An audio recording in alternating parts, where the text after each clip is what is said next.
welcome to another episode of the Gold Country Media Sports Jam. I'm Jordan. I'm Aaron. And guys, I just think we need to take a moment of silence to start. The dark times are almost upon us. They've hit me already. They're almost hitting you guys. The 2-month window where, we've got Little League, we've got some junior college stuff, but sports are slow. And, you take for granted, we take for granted those busy weeks, I think, sometimes. But the baseball playoffs are down to the championship. Softball playoffs are down to the semifinals. JUCO baseball playoffs down to the Final Four. I mean, we've got, a lot of good stuff, a lot of local teams still in action. Unfortunately, none of those teams are my teams, but you guys still have a plenty. But first, let's start with how was everyone's weekend? Good.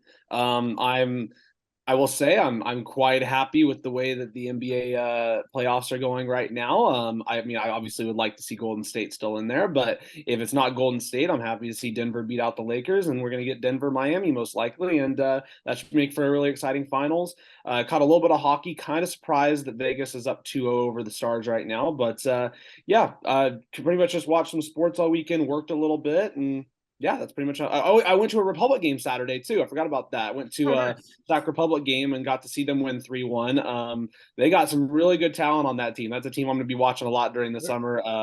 They're top of the table right now, aren't they? They lost their first game earlier in the week, I think, to Colorado, and then they just beat Oakland on a Saturday. So, yep. Nice. Matt, how about you? Well, you brought up about it's the time of year where what do you phrase it? I forget. The dark times. The dark. It's like, here it is Monday, and I'm emailing Sue about how much space I need. I'm like, Sue, please give me some ads. Yeah. It's like I hate this time of year because every year I'm like nervous. I'm like, oh my god, what am I going to put in the paper? And that way, today. I'm fortunate. I don't have to stress out yet because I've still got like 2 weeks of stuff. I've got all my teams this week, and then next week I'm gonna have NorCal's, and then I've also got all the Optimist stuff that'll be going on too. So Optimist helps, and yeah, I just feel like it. Once Little League ends, that's when it's really like, oh boy, we are really running slim.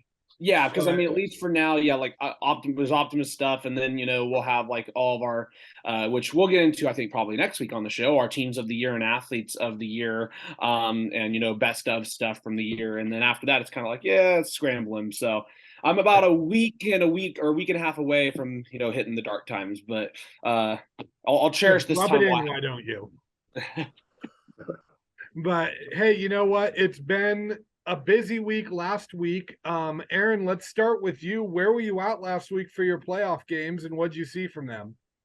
Yeah, so I actually was only at a couple of things over this last week, partly because I was still, I don't know if you remember, last week was the infirmary show. I was a little bit sick last week, so I only ended up going to a couple of things. So I'll get into those things, and then when you get back to me, Jordan, I'll go over a roundup of how all my teams performed and some athletes from track and field.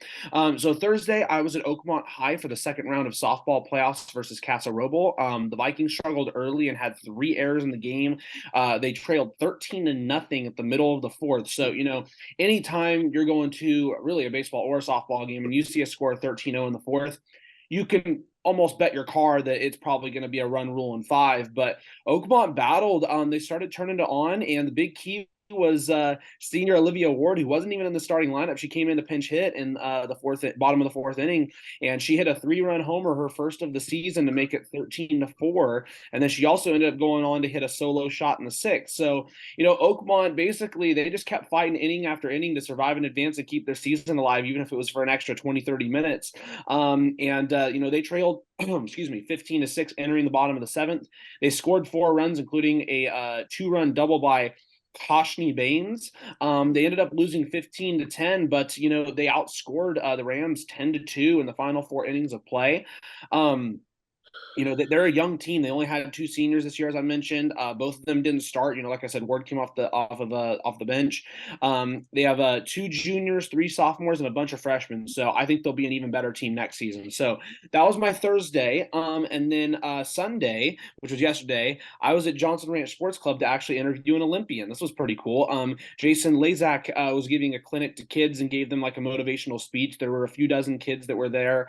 He was showing his fastest relay split time ever, which was in the 100 free and the 4x100 free relay back in 2008 in Beijing.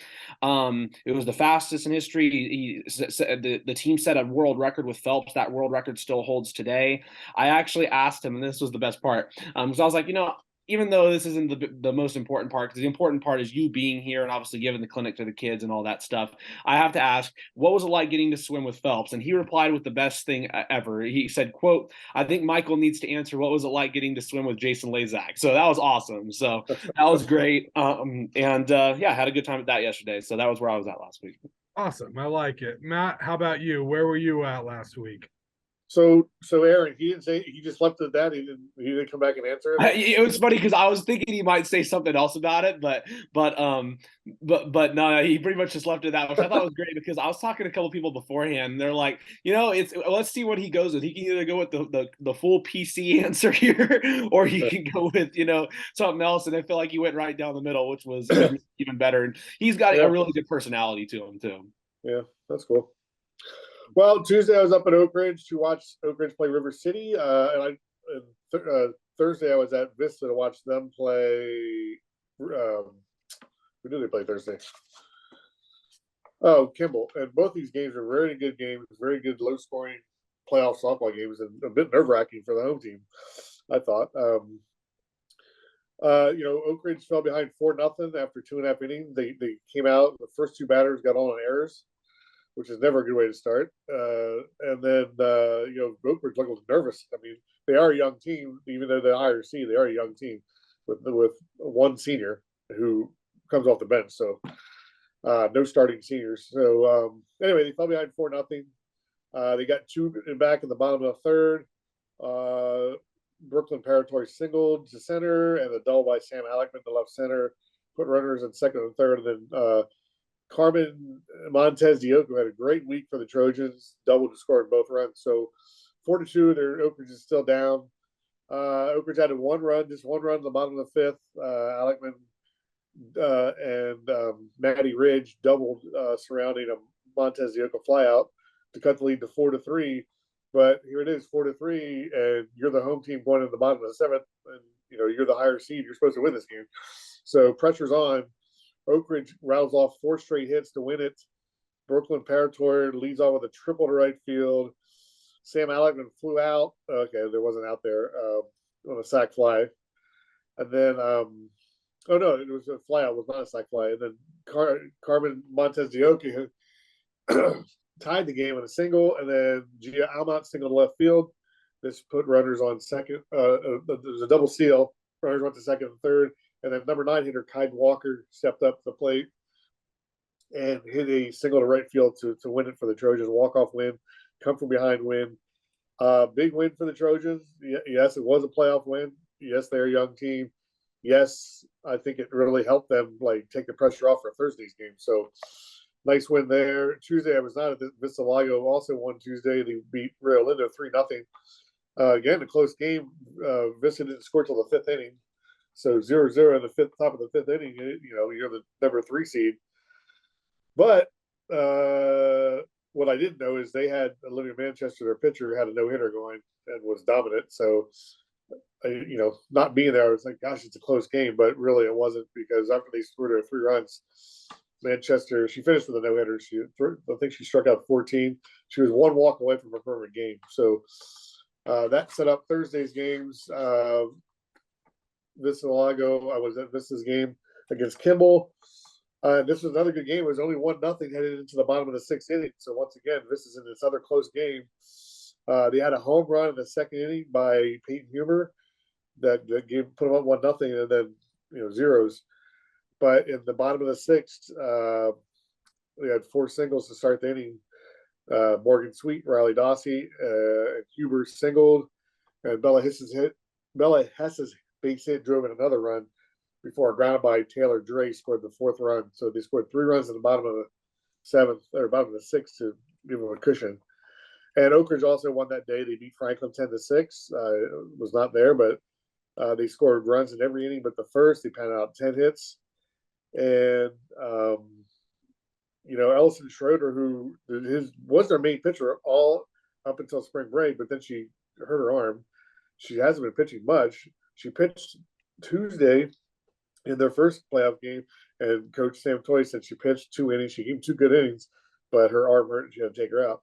Well, in this game, she pitched 4 innings, so I didn't really ask Toy about it, but Ellison Schrader really stepped up for her team in that game. And anyway, so they won that game 10-6, so here they are in the semis against Ponderosa, a team they beat this year. And they've lost to them 3-1 and 4-1, but they also beat them 3-2. So I think I wouldn't be surprised at all if they beat Granite Bay. And Vista plays at second seed Ponderosa, and that should be a great game because those 2 teams met earlier in the year, and Ponderosa gave Vista their first loss on a 2-run home run walk-off. So got some good softball games coming up. Was that in that tournament in Roseville by chance, Matt? No. No, it was different. Okay. Yeah, let's do it. All right. Well, my softball postseason ended a little quicker than you guys did, but I'm going to start with some baseball before I get into softball. So both of my baseball teams, Placer and Colfax, the last 2 that were in, both were swept in the semifinals. Colfax was an interesting sweep. I didn't see game 1, but they were up 5-4 in the 6th inning. And they had control of that game, and then the wheels just fell off. Bradshaw Christian had 12 runs in the 6th inning and ended up winning 16-5. So, a game Colfax controlled, and just one bad inning, a really, really bad inning, ended up killing them in it. And that was basically what happened. Bradshaw Christian ended up winning game 2 5-2 in Elk Grove on Wednesday to sweep the best-of-3 series. They pitch sophomore ace David Weiser. He's got an interesting story. So as a freshman, he got pulled up to varsity from JV for the playoffs last year. Bradshaw wins section championship. They're going on the bus up to play in the NorCal title game against 33-0 Calusa. And the coach tells Weiser on the bus, "Hey, you're our starting pitcher today." As a freshman, he has got pulled up. Ends up pitching a 9-0 shutout, winning the NorCal title for Bradshaw Christian. Now he's their ace. They saved him for game 2 in hopes of closing out the series. And he did his job in 6th inning Wednesday. He held the Falcons to 2 runs on 5 hits while striking out 9 and walked just 1. He got ahead of Colfax hitters early, had 18 of 22 first pitch strikes. And again, what makes him so scary is he's only a freshman. He has a fastball that touches 90, or he's only a sophomore, sorry. He's got a fastball that touches 90 already. He's got a little bit of work to do on his curveball, but, again, the confidence is there. The path is there. This kid's going to be a scary kid to watch. Most of Bradshaw's damage was done in the 3rd inning when the Pride scored 4 runs to take a 4-0 lead. Mike Santos LaPlaca hit a 2-run double before Jackson Takahashi hit a sac fly. Jake Johnson also had an RBI double. And then Micah Nicholson had his 2nd homer of the series. He had a solo homer for the Falcons. Colfax scored 2 runs in the 5th inning. This could have been a 4, 5, or even 6-run inning for Colfax. They had runners on 1st and 2nd with nobody out. Then a wild pitch gets runners on 2nd and 3rd. And there's another wild pitch, and Colfax sends Marcus Mader from 3rd. 99 times out of 100, Mader is safe at home on this play. This ball took such a perfect bounce off the backstop that it goes right back, just bounces perfectly right back into Bradshaw's catcher's hands. He just flips it to the pitcher, and the pitcher is holding the ball before Mader even starts his dive into home plate. And it was just one of those types of games where just, bad luck for Colfax. They'd make good contact. Bradshaw would make a good play. And Colfax just couldn't close it out. I asked Bradshaw's coach, hey, what was your urgency going into this game? His name's Kurt Takahashi. He actually pitched single A for the Giants for a while.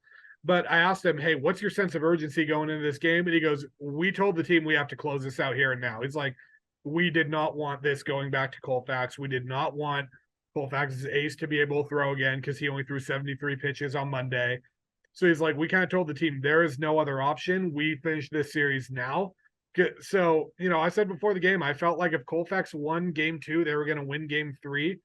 And Bradshaw made sure to slam that door. So now they're playing number 1 Sutter for the D5 section title and see if they can go back to back. Placer was also eliminated on Wednesday night by Oakmont. And that one was a little bit of a surprise. Game 1 was a great game. It was 7-5, very competitive, good games. And game 2 was not the case. Oakmont jumped out to an 8-0 advantage in the 3rd inning. And then Placer kind of clawed their way back in. They get 4 runs in the 4th, and then Oakmont says, we're just going to slam the door and throw 6 more up in the top of the 5th for a 14-4 win in 5 innings. Vikings moving on to the championship. I believe they're playing Woodland in that one. That'll be an interesting one. I got to give the nod to the Vikings there. Winning pitcher for them was Aiden Dringenberg. I thought Oakmont was going to throw their ace in Kurt Martin in game 2, but they didn't throw him, and Dringenberg did his job. 3 1/3 innings. He did surrender 4 runs, 3 of them earned on 7 hits. But hey, when your offense spots you 8 runs in the first 3 innings, I don't think you're going to sweat those 4 runs that you gave up. So now Oakmont's ace is available and very well rested for the section championship. So I gotta think they're gonna have the advantage in that. And then softball playoffs. Matt, I was at a no-hitter as well, but a little bit of a different result. Del Oro hosted Bear Creek, hoping to defend its Division II section championship. They got the 6th seed. It was funny, I was talking to Dio's coach before the game, and they came into this at 11-13.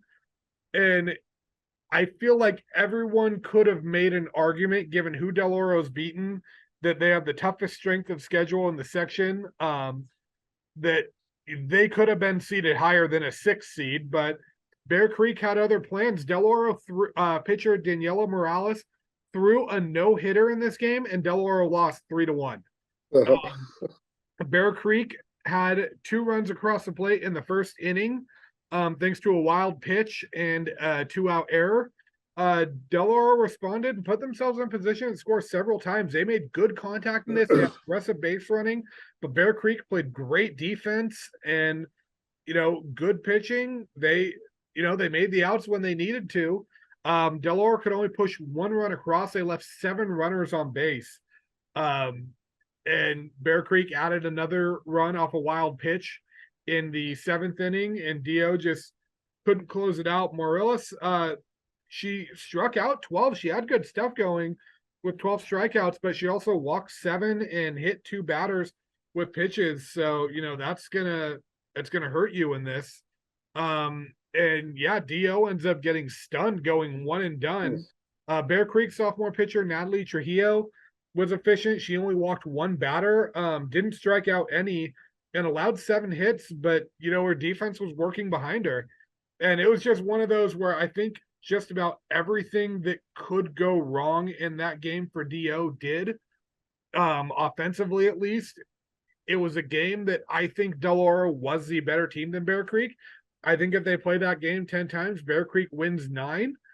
Del Oro wins 9, sorry. And, this was the one time Bear Creek won. And hey, to win, I'll give Bear Creek credit here. They played incredible defense. To win a game after getting no hit, is insane, and also has to be incredibly frustrating if you're Del Oro. Matt, I see the look on your face right now. You look like you're still trying to wrap your head around it. So, I don't know if this is time to say this, but I was talking to Vista's coach. Their head 0-0 a tie game with the 14th seed. And then they finally score 3 runs, and then they're 1-0 in the 2nd round until the bottom of the 6th. And I asked the coach, "Are you worried?" I said, "Just because I'm looking for something for you to worry about. Are you worried about your offense at all?" And she said, "No, she's not." Julie Lazar. She goes, "When you shut out your first 2 opponents, they can't beat you." So, fair.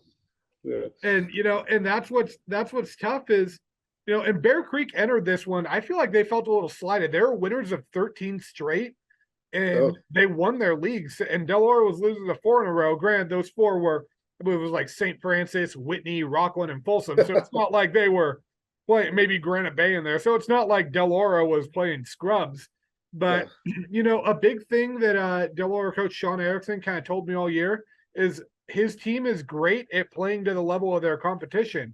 And when you're playing the Whitneys and the Granite Bays, that's awesome.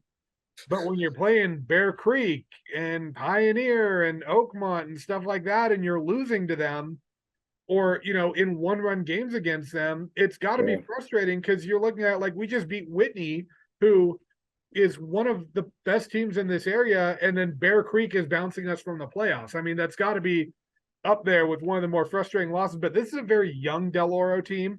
This is a loss that I think is going to sit with them in a good way.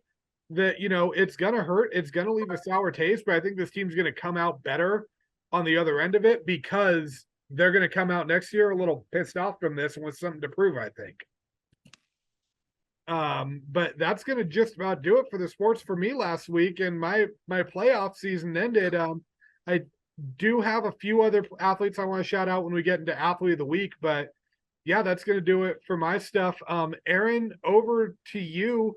Did we kind of hit the second half of your week, or if not? Well, yeah, so we did that, but I wanted to go over just like a roundup of how my teams basically did, kind of like you were doing there. So, excuse me, Whitney baseball beat St. Mary's in 3, so they are going to be in the section championship this week against Franklin.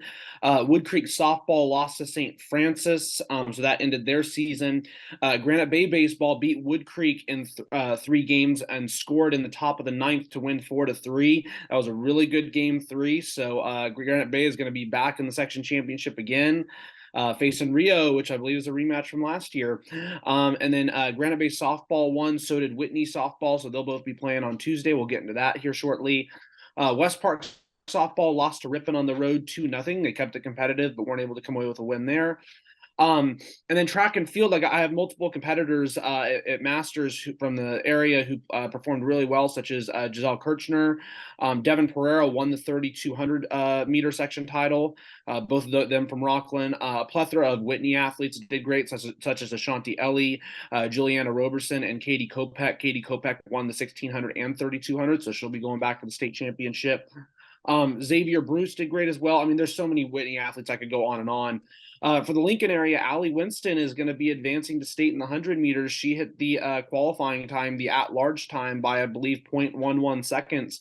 Ran her personal record, 11.85 seconds in the race. So she's going to be moving on. Congratulations to her. I'm kind of done with my athlete of the weeks for the Lincoln area, but if I picked an athlete of the week this week, it would be her for, being the first Rhino in school history to advance to the state meet, which is pretty great accomplishment.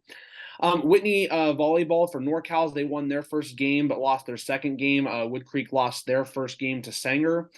Granite Bay and Rockland boys golf teams are going to be in NorCals. They're actually playing right now as I speak down at Berkeley Country Club. And then Ethan Allred from Wood Creek made it as an individual there as well. So congratulations to all of them. They're all going to be fighting for an opportunity to make it to state, which will be at Poppy Hills next Wednesday. And then I have to shout these guys out. Sierra College baseball, a lot of talent from the area. A couple guys from Lincoln, such as Clayton Coates and Zach Chamizo. A lot of guys from the South Plaza area who played at schools throughout the area, such as Granite Bay, Del Oro, and Oakmont, and others. They beat Santa Rosa on the road in 3 games, and they will be at the state championship with Folsom Lake, along with teams from Southern California in Saddleback and Santa Ana. And that is actually going to be at Folsom Lake College next week. So as we get into where we'll be next week, I think that's going to be one of the locations. So yeah, that's pretty much how all the teams in my area did. Hey, who are you talking about, the Rhinos? Some Rhino? What? Yeah, the 12 Bridges Rhinos. Their mascots, the Raging Rhinos. Oh, I thought you mentioned Lincoln. I thought they were the Zebras. I'm like, what's the No. Rhinos? Now I want to know, when they inevitably open the 3rd high school in Lincoln, what are you going to call that team? You have so here's my idea. You get safari animals, sure, but to have the edge on the other teams, you got the zebras and the rhinos, you got to call them the Lions, right? And be like, eat our rivals' mascots. I Like, kind of want to see them choose a mascot that's super rare and uncommon, just because the Rhinos. There's not a lot of schools out there that have that, and they're the Fighting Zebras. I think they're the only school that has a fight. The Fighting Zebras. There's one other school that's the Zebras in the nation, but no, I kind of want to that's see what that there's a third school open a mascot that nobody else has. and that's another problem for me. Why are there not more Rhino mascots? Yeah, I know it's a That's a pretty good cool. mascot. It's a pretty cool logo they have on their stuff too. I got to give props to them for that. Yeah. So that's our gripe. More Rhino mascots. What if the new just if you have a new school, be the Rhinos? I mean, come on. Yeah. Hey, but even if there's more schools that are the Rhinos, they'll be the only one that's the Raging Rhinos. So That's true. You could have some fun with you could still have a unique mascot that eats like your competition. Like there's not a lot of cheetahs out there. that's Although true. you better hope you don't get caught in any type of cheating scandal or anything, Oh, because jeez. oh, those jokes are gonna write themselves. But all right, Matt, how about you? How'd your athletes do over Yeah. the track meet? Well, Friday and Saturday, I went out to Davis, just took some photos. And I have two athletes moving on, both at Oak Ridge, shot putter Tyler Lang, and I think now I'm thinking about it, maybe I'm pronouncing that wrong. Maybe it's Lange, I don't know. And then 3,200 runner Brooke Butler. I'm just going to go with Lang for now, but he placed third. He was fourth with his next to last throw. He passed the guy ahead of him with a 50-foot 9-inch throw to move into third to qualify. And then Brooke Butler also took third with the time in the 3,200 with a time of 10:54.19. She was fourth in the section the previous week, but she beat out Granite Bay's Emily Allison by 6 seconds this week, and she had lost her by 2 seconds in divisionals. So that was the difference there for her. All right. I like it. I had a few have some big performances at the Masters as well. No one qualified for state, but a few top four finishes. Jesse Redding of Colfax finished fourth in the 1,600 meter final. Finished behind Kopek, who got first from Whitney. And a couple others. She is incredible. Kate, I What was love that? Katie. She's incredible. It's, Yeah, it's Kopech is amazing. incredible. It's amazing what she's able to do. I mean, she broke 5 minutes. And here's the thing: she ran like I'm sorry for interrupting, Jordan, but she ran like a 4:53 or like 4:54. I want to say 4:56, yeah. 4:56. Yeah, that's her second best time. That's not even her best time. That's her second best time. So it's just wild what she's able to do. Oh, absolutely. And Redding finished with a 5:06. Like she finished with a time that in a lot of years would be good enough to win the section. And Kopech, I mean, that was her race to lose, and she proved it. She's got to be happy that she's gonna be graduating. Yeah, yeah, definitely. And Redding is, I mean, if you look at this with, she placed second among juniors. So top two were seniors, and then she was 4 seconds behind a junior in third. So, hey, this is her opportunity to, next year she could be going to state. 3,200 meters, Ana Soares from Placer finished in sixth. And pretty much all my athletes that finished top four were girls, actually. It's not a bad finish, What was Six that? ain't bad. Yeah, It's not at all. Not a top 10 in the section. I mean, top 6 in the section. Taya Carde for Placer, she finished fourth in the discus. And she had a 119 or 119.05. The girl that won it through the discus 142.06. So, no one was touching that. She was 17 feet above second place. So, hey, what was that? The reason I say that is because, a lot of these smaller schools, they come in, hey, I want my section championship, and then they come in and they're like the 17th ranked person, and they finish, So for a small school girl like Placer to finish in sixth place, that's a pretty big thing. Oh yeah, I think if you're a D3 or below, and you're finishing top 10 at Masters, I mean that's above what's expected of you, in my opinion. And then Paloma Balmer for Del Oro, she finished tied for third in the actually, I guess, how would you say it's tied for third or tied for second in the girls pole vault, because the two winners tied, first and second tied at 12 feet, and then she tied with someone else at 11.06. So she had the second highest height. Yeah, I think technically it's tied for third. So what I believe it comes down to is at least if it's done, and I could be wrong, but the way that they do it for triple jump and like long jump, high jump, all that stuff, is each person or at least for high jump, each person gets 3 attempts to try to meet the height. And if you meet it the first, let's say like 2 people tie at like the same height, right? But the person like got it on their first attempt and the other person got like the last height that they reached on their second attempt, the person that got it on their first attempt would be higher because they got it before the other person. So I believe that's kind of how it comes down to on that. So if wherever she's placed is probably where she actually did finish, even if she's actually tied on height. That's the way I understand it anyways. Okay, that makes sense. And then a couple other names to shout out. Nathan Reinhardt for Colfax, he got 6 in boys pole vault. He also got 13th in the high jump for the Falcons. And then I'm looking through, seeing there was another one I believe that had a decent finish for the Placer boys. One thing I'll say while you're looking for that I think that is amazing is like you look at like the times, the at-large times this year for like the running events and even for like discus and stuff like that, they're a lot tougher and a lot harder than last year. And I know that the section changed or the state changed some stuff for at-large times for swimming as well and made it a lot faster. But I mean, you look at some of those times and then you see what like if it for example like Katie, she got 4:56. If she didn't finish first or top 3, that wouldn't make an at-large time for a girl 1600 meter. That's just insane to me. Yeah, I mean that's unbelievable. And that was actually my other one is the boys 1600 meter. Julian Doak of Placer, who won the D3 section title, he finished 6th with a 4:18. So still, I mean, impressive for him because like you said, Matt, he's a D3 guy. The top ones. Yeah, Jesuit, Oakdale, River City, Whitney, Davis, and then Placer. And he finished above a Rockland kid, another Davis kid, Wood Creek, Oak Ridge, Vacaville, DO. So, I mean, you're getting low, smaller school guys finishing pretty high up. And Kate Campos as well, 200 meter. He finished in 22 seconds for Del Oro. And he was less than a second behind the winner. So, I mean, hey, it was a big performance, but no one from my area quite making it to that state meet. But hey, shout out to them. And with my team's eliminated, I gotta say, you guys almost all collectively win my athlete of the week for getting that far. I think if I'm gonna give the nod to someone, it's probably gonna be Carde for finishing 4th. But still an impressive performance. Hey Aaron, where's Hurdler Kirshner? Is it Rockland or Whitney? Rockland, yeah, she's at Rockland, yeah, and she finished 3rd in the 100 meter hurdles, and I want to say 5th in the well, in the 100 meter hurdles, they have 4 of the best 5 times in the state, so that was a really good race. And she PR'd too. I think it was 13.89, and she got a PR. Yeah. All right, I like it. And Aaron, you kind of went over.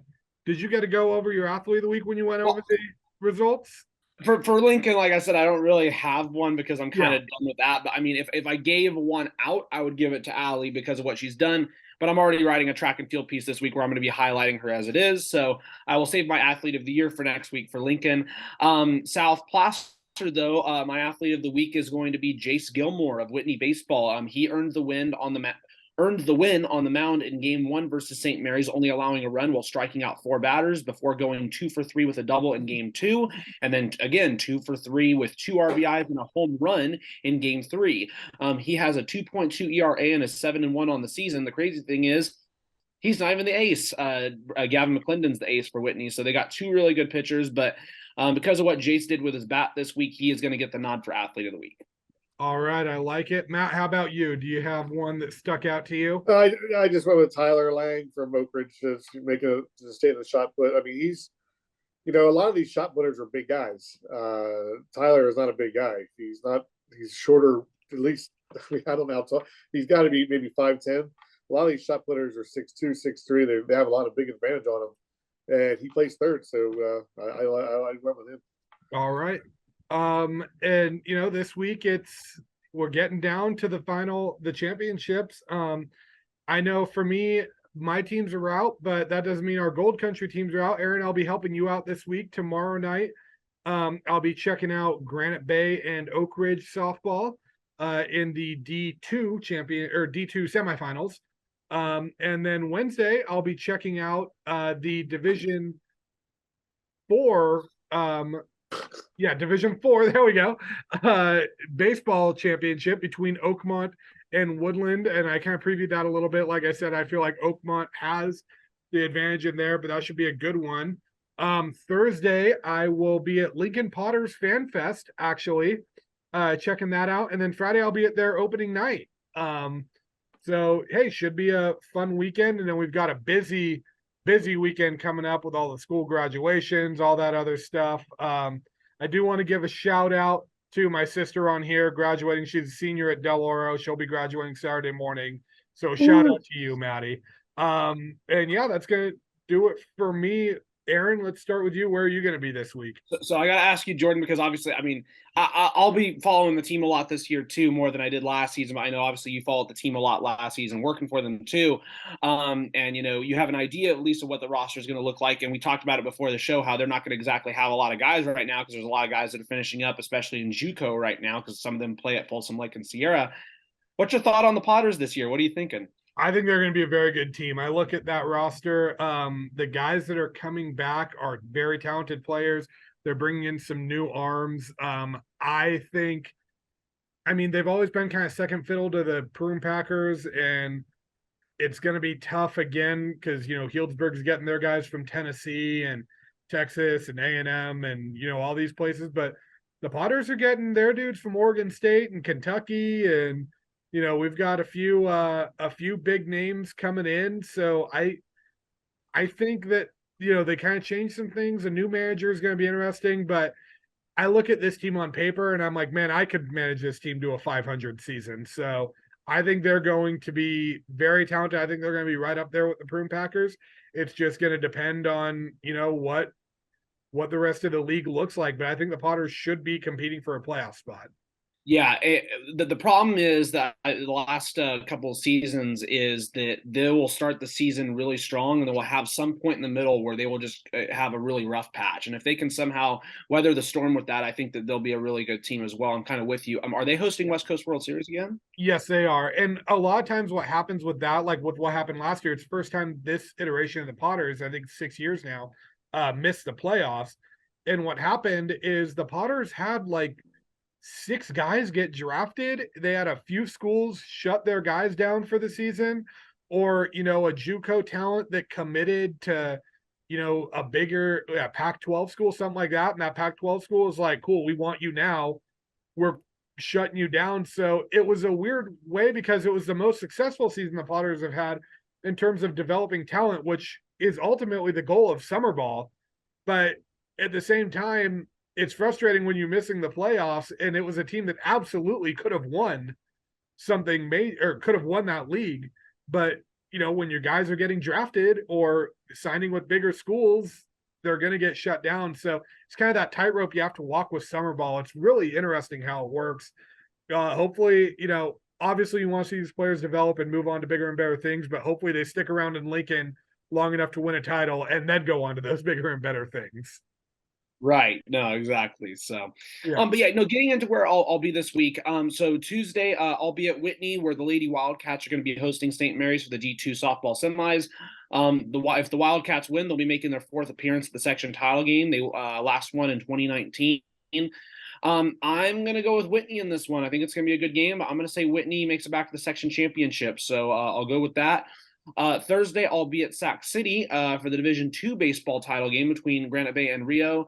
Not just last year, but in other sports, it feels like, these two teams have matched up in section championship games in multiple sports. I know in boys soccer, I think last year they matched up, and I'm pretty sure there's a few other sports as well. So this should be good. On paper, Rio does look like the better team, but Granite Bay has shown in baseball, basketball, football, other sports that they peak at the right time. I'm going to go Granite Bay to win back-to-back in a low-scoring game. Let's go 3-2 Grizzlies.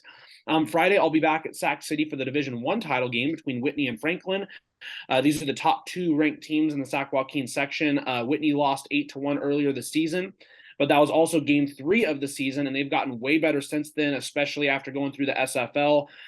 This should be a good one. I'm going to say 6-4 Wildcats going back-to-back, and that'd be an amazing way for those seniors to finish out their high school career.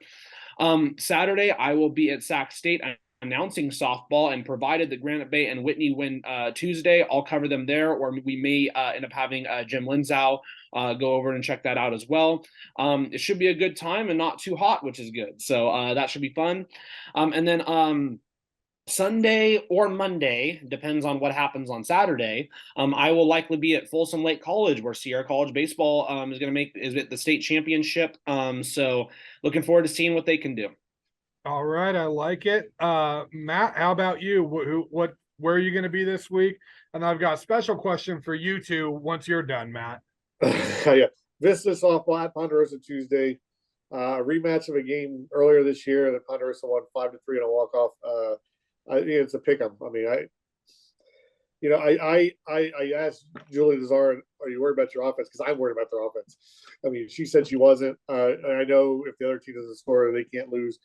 But I would like to see Vista score some early runs in this game to take some pressure off, because if Vista has a lead, they're pretty solid in keeping it.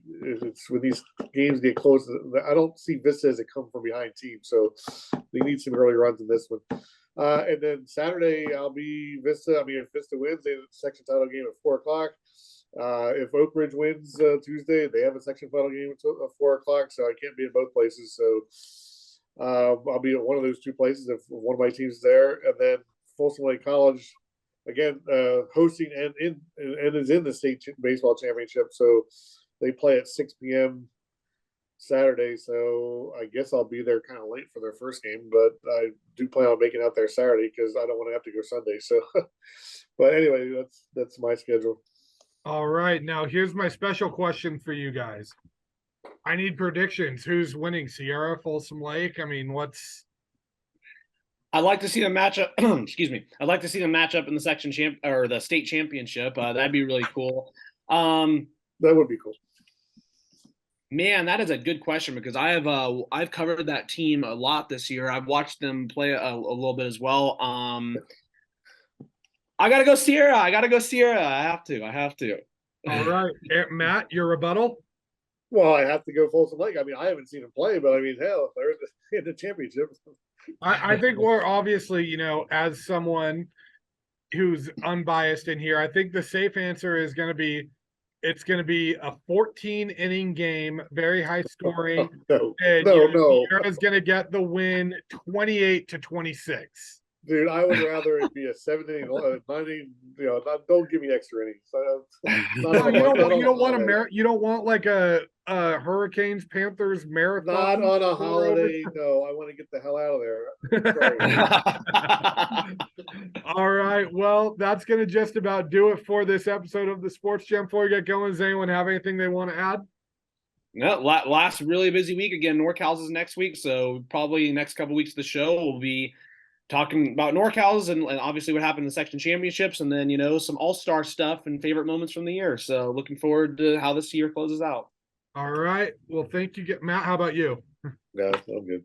All right. Well, thank you guys for tuning in. I've been Jordan. I've been Aaron. I've been Matt. And we will see you next week.